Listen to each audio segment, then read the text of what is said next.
Hello everyone, how are you? I hope you all are doing well. I myself Abid, and today I'm not going to teach you anything, but I'm going to tell you the English grammar syllabus from class 5th to 8th. तो चलते हैं बिना समय गवाए, कम शब्दों में ज़्यादा बातें बताना।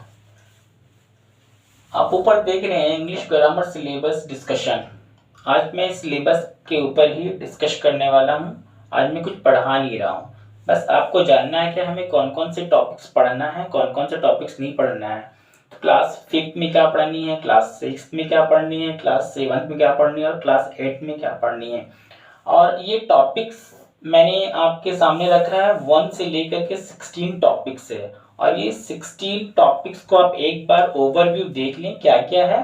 Sentence, noun, pronoun, adjective, article, verb, adverb, tense, preposition, conjunction, active and passive voice, direct indirect speech, verb, letter writing, essay writing, paragraph writing. तो आपको दिख रहा है क्लास 5th में जो है, और वही चीज क्लास 6th में भी मिलेगा, आपको क्लास 7th में मिलेंगे और क्लास 8th में भी मिलेंगे।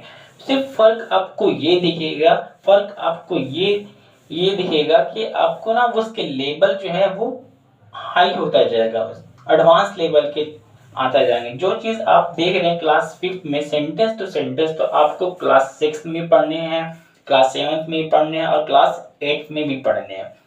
Next, noun.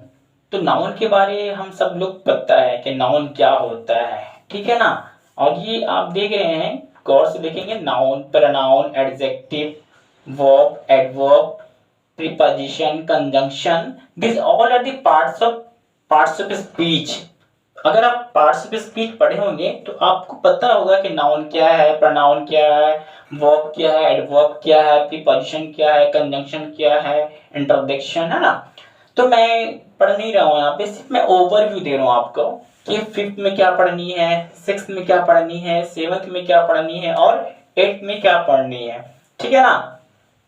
तो फर्स्ट टॉपिक क्या है, सेंटेंस। तो सेंटेंस। नंबर 2 क्या है, नाउन। तो नाउन को 5th में पढ़नी है, 6th में पढ़नी है, 7th में पढ़नी है और 8th में पढ़नी है। नेक्स्ट क्या है, प्रोनाउन। तो प्रोनाउन को पढ़ना है आपको 5th में भी, 6th में भी, 7th में भी और 8th में भी।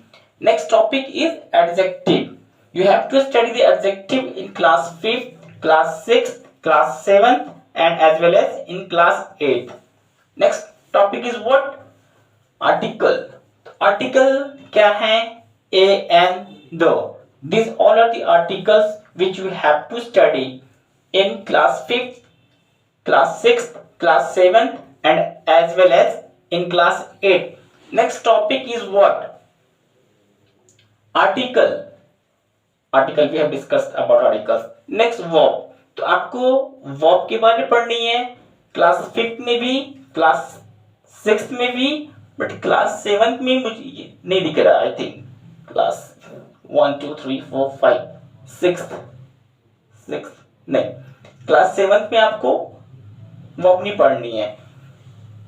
Next topic is adverb. Adverb आपको क्लास 5th में पढ़नी है और क्लास 6th में भी है। और एडवर्ब इसमें आप यहाँ पे देख रहे हैं, आप डबल कोड है, ठीक है ना। तो डबल कोड इसलिए दिया गया है कि स्पेस कम होने की वजह से हमने लिखा नहीं है, बट आप लोग को लिखना है, आप लोग को छोड़ना नहीं है, ठीक है ना। नेक्स्ट क्या है, एडवर्ब हम लोग डिस्कस कर चुके हैं। टेंस देखेंगे आप, टेंस 5th में भी है, 6th में भी है और 7th में भी है, ठीक है ना, और 8th में भी है। लेकिन डिफरेंस क्या है, यहाँ पैटर्न, टेंस के पैटर्न के बारे में पढ़ना है। Okay, next topic is preposition. तो मैंने बता दिया है कि प्रीपोजिशन जो है वो पार्ट्स ऑफ स्पीच के हिस्से हैं, वो पार्ट्स हैं प्रीपोजिशन। तो प्रीपोजिशन आपको 5th में पढ़नी है, आई थिंक 6th में पढ़नी है, 7th में आपको आई थिंक प्रीपोजिशन नहीं पढ़नी है आपको, ठीक है। पंक्चुएशन पढ़नी है। अगर आपको लगता है कि 7th में भी प्रीपोजिशन है तो आप मुझे अपने कमेंट बॉक्स में बताएंगे, मैं डिस्कस कर लूंगा। नेक्स्ट कंजंक्शन, कंजंक्शन 5th में पढ़नी है, 6th में भी पढ़नी है, और कंजंक्शन 10th, नंबर 10 या 7th में भी आपको स्टडी करनी है, और क्लास 8 में भी स्टडी करनी है।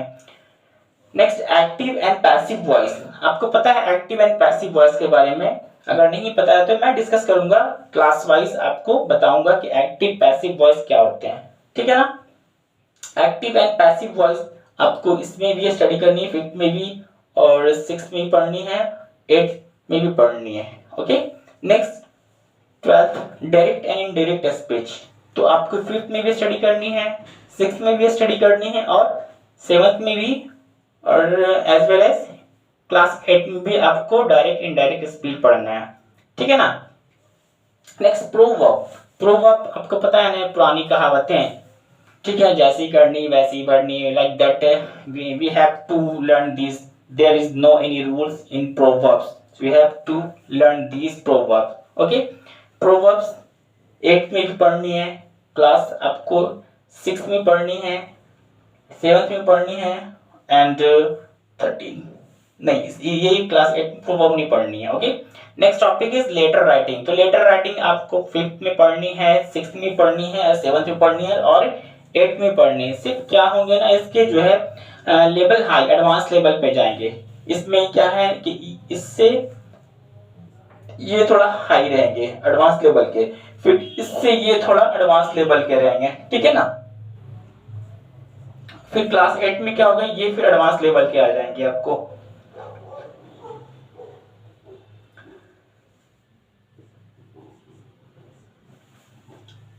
फिर है ऐसे राइटिंग, तो ऐसे राइटिंग को आपको 5th में भी स्टडी करनी है, 6th में भी करनी है, 7th में भी करनी है, और आपको क्लास 8 में भी करनी है। फर्क ये है कि आपका जो लेवल है ना, लेवल एडवांस होता चला जाएगा, आपके वोकैबुलरी पावर बढ़ते जाएंगे, आपके थिंकिंग प्रोसेस आपको बढ़ता जाएगा। नेक्स्ट क्या है, लास्ट पैराग्राफ राइटिंग, तो पैराग्राफ राइटिंग 5th में भी है, 6th में भी है, 7th में भी है, और 8th में भी है। तो ये सारी चीजें आप लोगों को नहीं, 7th में आपको कॉम्प्रिहेंशन पढ़ने पड़ेंगे, कॉम्प्रिहेंशन उसको सीन पैसेज में आते हैं, सीन अनसीन पैसेज, और क्लास 8 में भी आपको स्टडी करने होंगे, ठीक है ना। तो आज के क्लास में बस मुझे ये ओवरव्यू का बताना था आपको कि इंग्लिश ग्रामर सिलेबस डिस्कशन हम कर रहे थे, और क्लास 5th to 8th। अगर आप इन सारे टॉपिक्स को डिटेल वाइज चाहते हैं तो मैं 1 by 1 क्लास वाइज में ट्यूटोरियल सारे टॉपिक्स का मैं वीडियोस आपको प्रोवाइड करूंगा, और आपको कहीं जाने की ज़रूरत नहीं है। ऐसे जैसा कि आप लोगों को पता है, हम लोग जो है पैंडेमिक एरा में जी रहे हैं, और it's very difficult to go outside, तो आप बिना कहीं जाए आप घर बैठे आप क्लास को अटेंड कर सकते हैं, and you need not to pay anything, you need not to pay even a single penny। Okay, so आज मुझे यही डिस्कस करना था। जैसा कि मैंने नासिर सर को मैंने कमिटमेंट दे रखा था कि मैं आकर के बच्चों को इंग्लिश ग्रामर में जो क्या पढ़ना है नहीं पढ़ना है, मैं डिटेल वीडियोस मैं टॉपिक वाइज बना करके आपको दूंगा। बस आप लोगों को करना क्या है, बस कंटिन्यूटी बनाए रखनी है, कंसिस्टेंसी के साथ कंटिन्यूटी, ठीक है ना। आप बी रेगुलर एंड कंटिन्यूटी बनाए रखें, और बस अपने ईमानदारी से आप अपना काम करते रहें। ओके, मिलते हैं फिर next, see you in the next videos, till then.